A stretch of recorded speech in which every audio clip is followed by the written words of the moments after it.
नमस्कार दोस्तों, स्वागत है एक बार फिर आपका हमारे इस YouTube चैनल में। दोस्तों, बात हमने करी थी टैली में कंपनी बनाने से रिलेटेड, बात करी थी टैली में जीएसटी एक्टिव करने से रिलेटेड। दोस्तों, आज कुछ और बेसिक चीजों के बारे में बात करेंगे, किस प्रकार से टैली और क्या क्या काम कर सकती है, टैली में हम किस प्रकार से काम करते हैं। तो ओवरऑल अगर मैं आपको बात बताऊं तो टैली में 90% काम टैली खुद ब खुद करता है। सिर्फ 10% का इनपुट ही यूजर देता है, यानी आप और हम। यानी केवल टैली में केवल 10% ही काम यूजर के द्वारा किया जाता है और 90% काम सॉफ्टवेयर खुद ब खुद करते हैं, यानी ऑटोमेटिकली। तो कुछ डेफिनेशन है हमारे पास। टैली ERP9 एक अकाउंटिंग सॉफ्टवेयर है दोस्तों। अब यहाँ दो वर्ड के हमें थोड़ा सा डिस्कशन करना पड़ेगा, समझने की जरूरत है। जैसा कि आप देख सकते हो, हम आपको कंप्यूटर की स्क्रीन पे ले जाते हैं और कुछ नोट्स के माध्यम से समझाते हैं, और वो नोट्स मैं आपको पिन भी कर दूंगा और आपको दे दूंगा, जिससे आप बेहतर तरीके से पढ़कर चीजों को समझ सकते हैं। क्योंकि टैली सॉफ्टवेयर एक अकाउंटिंग सॉफ्टवेयर है, जिसे समझने के लिए आपको नोट्स की आवश्यकता है और साथ में प्रैक्टिकल की अति आवश्यकता है। जितने भी विद्यार्थी कंपटीशन एग्जाम्स में हैं और प्राइवेट जॉब्स भी करना चाहते हैं, कई विद्यार्थी, कई स्टूडेंट्स बड़ी परेशानी में रहते हैं, बड़ी दुविधा में रहते हैं कि हम लोगों को प्राइवेट जॉब्स के लिए हमें क्या ऐसी स्किल डेवलप करनी है। तो दोस्तों, टैली एक बहुत अच्छा फीचर है।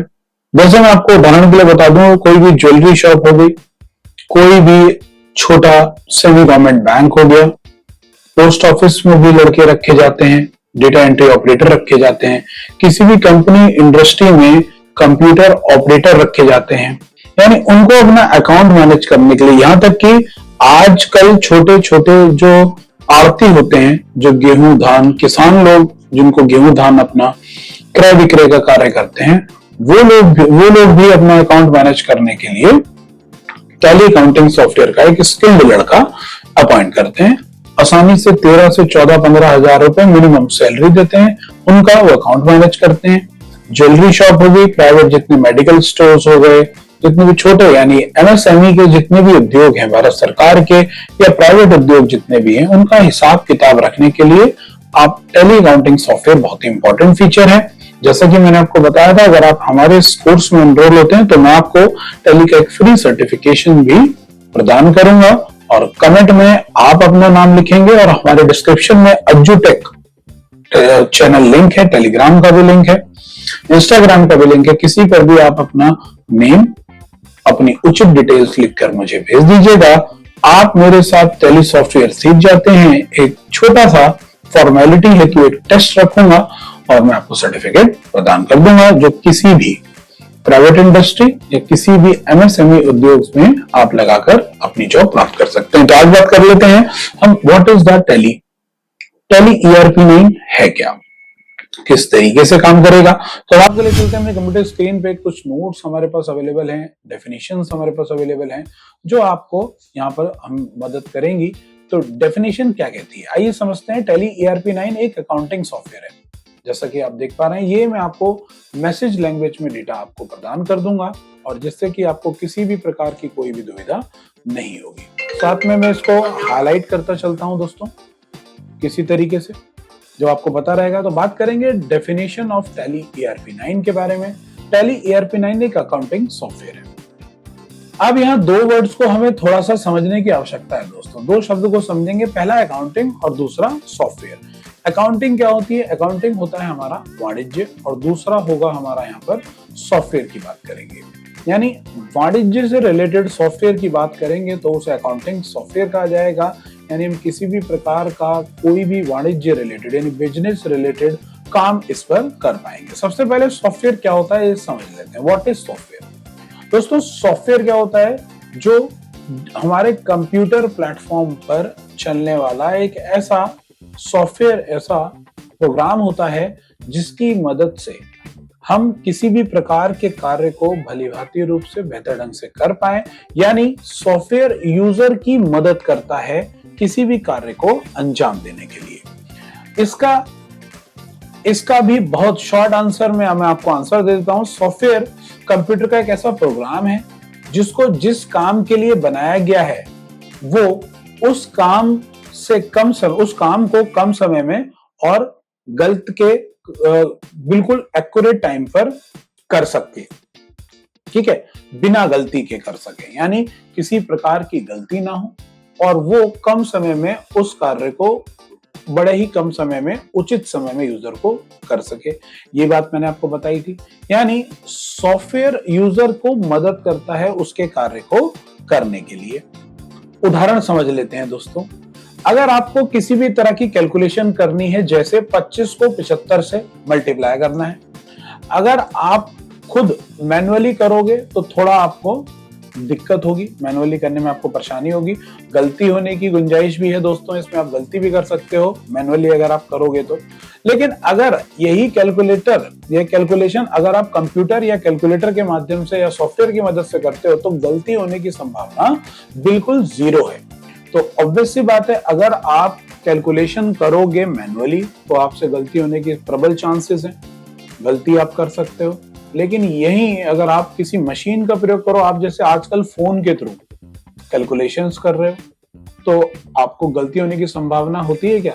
आप 14 की मल्टीप्लाई करिए 75 से मैनुअली, तो आप जब एक बार उसको कर देंगे तो उसे रीचेक करेंगे, लेकिन अगर यही काम आप कैलकुलेटर से करेंगे तो आप उसे चेक दोबारा नहीं करेंगे। तो यही फर्क है दोस्त सॉफ्टवेयर से किसी कार्य को करने में और मैनुअली किसी कार्य को करने में। तो ये बात थी सॉफ्टवेयर की। अब आ जाते हैं हम लोग व्हाट इज अकाउंटिंग, की अकाउंटिंग क्या होती है। अकाउंटिंग की डेफिनेशन देख लेते हैं, फिर मैं आपके साथ डिस्कस करता हूं कि what is accounting. Tally ARP9 software को अकाउंटिंग के लिए बनाया गया है ताकि मैनुअल अकाउंटिंग में होने वाली गलतियों को सुधारा जा सके और कम से कम समय में रिपोर्ट तैयार की जा सके। आप यहां पर हमें अकाउंटिंग क्या होता है इसको भी थोड़ा सा समझने की जरूरत है। तो इसके लिए आप हमारे अगले चैप्टर में चलते हैं और समझते हैं कि किस तरीके से अकाउंटिंग सॉफ्टवेयर में बात होती है। यानी अगर मैं आपको बताऊं कि इन शॉर्ट में मैं आपको बता दूं, एक पूरा चैप्टर है अकाउंटिंग का, क्योंकि पूरा सॉफ्टवेयर अकाउंटिंग बेस्ड का है, तो मैं आपको थोड़ा सा यहाँ पर जानकारी दे देता हूँ कि दोस्तों अकाउंट्स यानी हिसाब किताब रखना। सॉफ्टवेयर आप समझ गए, अकाउंट्स मतलब हिसाब किताब रखना। आप किसी भी प्रकार के डेटा को मैनुअली ना, बिना मैनुअली यानी ऑटोमेटिक तरीके से with the help of software, जैसा कि अभी आपको बताया, सॉफ्टवेयर की मदद से डेटा को ऐड करें, डेटा को रिपोर्ट करें, तो वो बहुत ही बेहतरीन ढंग से एक सोफिस्टिकेटेड मैनर में आपका डेटा सहेजेगा। अकाउंटिंग सॉफ्टवेयर का काम ही ये होता है कि डेटा को ऐड करना, प्रबल डेटा को ऐड करना, सटीक डेटा को ऐड करना, यानी किसी प्रकार की कोई त्रुटि की संभावना नहीं रहती। हाँ, अगर यूजर इनपुट ही गलत देगा तो ही डेटा आपका गलत हो पाएगा, अदरवाइज आपका डेटा बिल्कुल ठीक हो पाएगा। वो फीचर की बात कर लेते हैं, फीचर्स यानी विशेषताओं की बात कर लेते हैं। इस सॉफ्टवेयर का कोई मल्टी लैंग्वेज में ऑपरेट किया जा सकता है। इस लैंग्वेज को दोस्तों मल्टी लैंग्वेज में ऑपरेट किया जा सकता है, क्योंकि टैली ARP9 एक पॉपुलर अकाउंटिंग सॉफ्टवेयर है। टैली अकाउंटिंग के लिए कई कंट्रीज में टैली का यूज किया जाता है। दोस्तों टैली सॉफ्टवेयर भारत में ही नहीं बल्कि कई अन्य कंट्रियों में भी इसका यूज किया जाता है। सॉफ्टवेयर की बहुत डिमांड है दोस्तों। बात कर लें, इसमें एक साथ 1 2 3 नहीं बल्कि एक साथ 99,999 कंपनीज बना सकते हैं। दोस्तों इंपॉर्टेंट बात है कि अगर बात करें कि एक बार में कितनी कंपनियां बना सकते हैं, तो इसमें 99,999 लगभग 1 लाख कंपनियों का आप रिकॉर्ड बना सकते हो, यानी 1 लाख कंपनियां आप क्रिएट कर सकते हो। ये सॉफ्टवेयर अकाउंटिंग के काम का बहुत ही ज्यादा आसान कर देता है दोस्तों, बहुत ही इजीली आप इसको मैनेज करते हो। कई सारे इसमें फीचर होते हैं। किसी भी कंपनी की किसी भी तरह की रिपोर्ट अगर आपको देखनी है तो इसमें आसानी से आप रिपोर्ट्स भी देख सकते हो। एडवांटेजेस की बात कर लेते हैं। ये तो कुछ फीचर्स थी, कुछ विशेषताएं थी कि 1 लाख कंपनियां बना सकते हैं हम इसमें।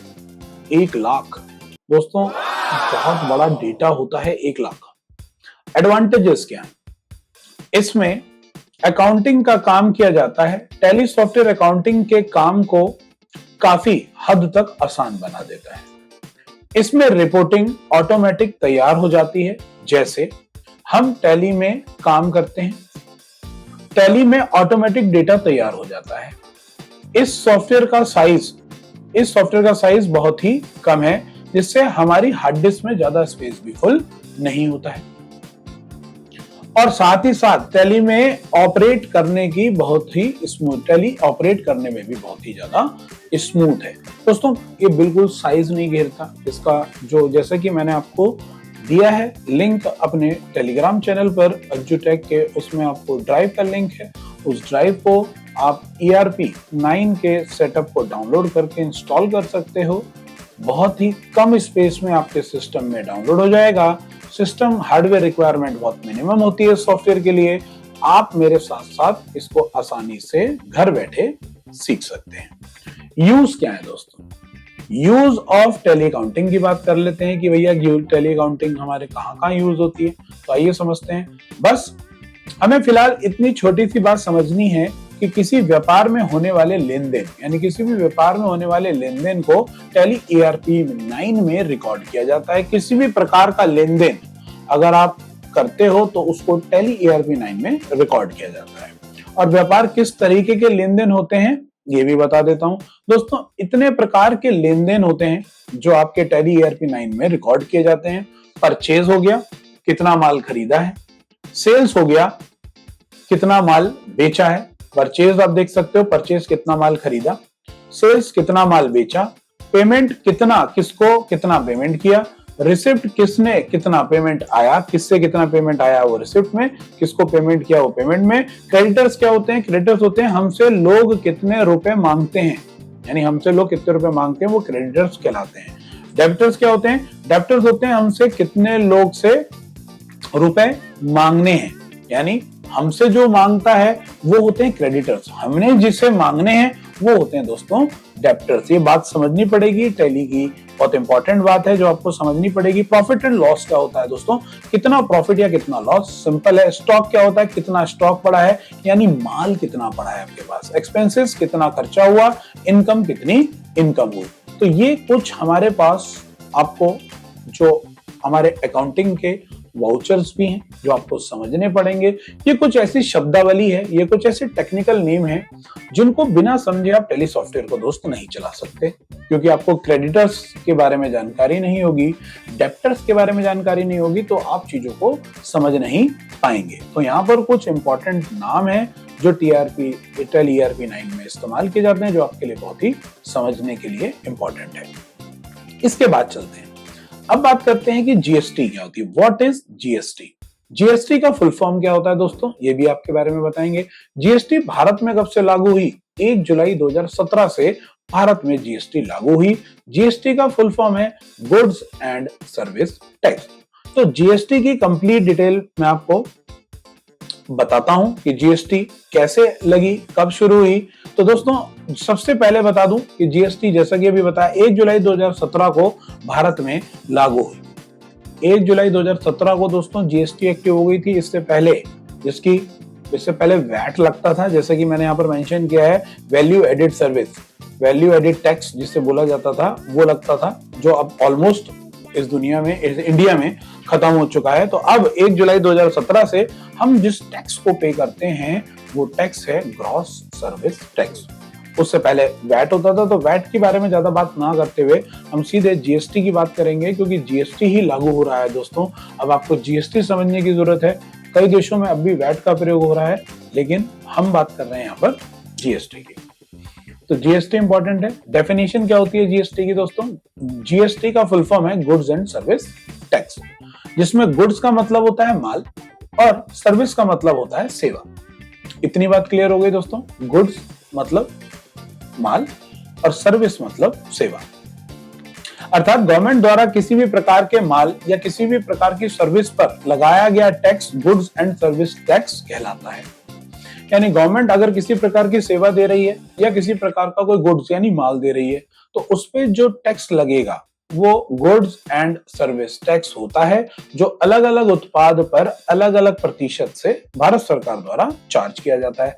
अब बात कर लेते हैं कि GST नंबर जो होता है वो क्या होता है। GST नंबर, GST इन नंबर, GST इंडिया नंबर क्या कहलाते हैं? तो GST नंबर की फुल फॉर्म है GST आइडेंटिफिकेशन नंबर।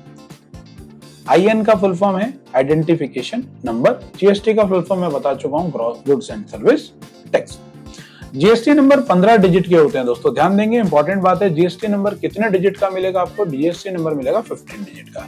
तो यहाँ पर कुछ समझ लेते हैं। पहली दो डिजिट है वो स्टेट का कोड होता है, जैसे कि आप इस डायग्राम में देख पा रहे हैं कि पहले जो 2 डिजिट आपको देखने को मिलेंगे वो स्टेट का कोड होगा। क्या होगा दोस्तों? यानी राज्य का कोड होगा। जैसे हम यहाँ पर आपको दिखाएंगे कि हम राजस्थान की जीएसटी डिटेल्स की बात करेंगे तो राजस्थान का जो कोड है वो 08 है, 08 कोड, यानी 08 PIU से हम शुरू करेंगे।